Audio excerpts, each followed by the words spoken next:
கம்பி அமைச்சர் வர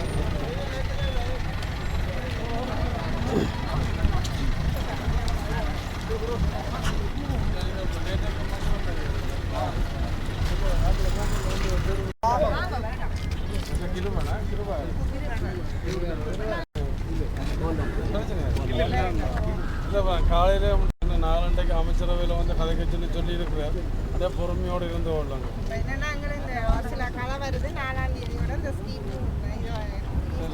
இப்போ 42,000 பேருக்கு கொடுத்தது பட்டதாரிகள்.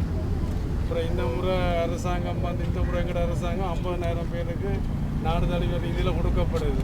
வெளிநாடுகளில் அப்படியெல்லாம் கொடுத்ததில்லை. பட்டதாரிகள் எல்லாம் வந்து அரசாங்க உத்தியோகம் மண்டல இந்தியா உட்பட தனியார் இதுக்கெல்லாம் தான் போடுறது. நானும் கூட பிரச்சனையை திருப்பி நான் கதைப்பேன்.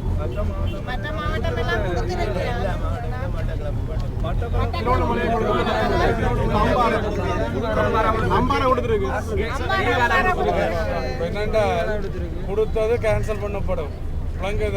அப்படி அவையில கொடுத்திருந்தால் உங்களுக்கும் கிடைச்சா நீங்கள் நினைச்சுக்கொள்ளும்.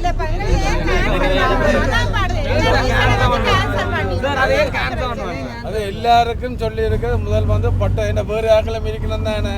தென்னிலங்கையில வேற கேட்டகரியும் இருக்குது. அப்போ அது எல்லாத்தையும் உள்வாங்கணும்ன்ற பிரச்சனை வந்துட்டுது. ஆனால் இதில் குழப்பம் மட்டும் நிலவுது. நீங்கள் கொஞ்சம் பொறுக்க வேணும் என்று சொல்லி அப்படி அது கேன்சல் பண்ணப்பட இல்லை என்றால் நீங்கள் உங்களுக்கும் கிடைச்சதாக எடுத்துக்கொள்ளும்.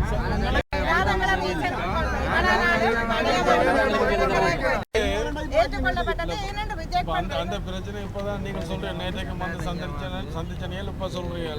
அது சம்பந்தம் 4 அமைச்சரவையில் எடுத்துட்டு 4 இரவு நல்ல வியாழக்கிழமை உங்களுக்கு நல்ல முடிவு சொல்றேன்னு நான் சொன்னது. இலங்கை ஃபுல்லா கேன்சல் பண்ணது எங்களுக்கு கேன்சல் பண்ணிட்டு. ஆனா இப்போதைக்கு அங்க கொடுத்தது அங்க தவறுதலா கொடுபட்டன்னு சொல்லி கடிதம் அனுப்பியாச்சு என்று எனக்கு சொல்லப்பட்டது கேன்சல் பண்ண சொல்லி. அப்படி அவையிலே கிடைச்சேன்னு சொன்னால் நாங்கள் உங்களுக்கு உத்தரவாதம் உங்களுக்கும்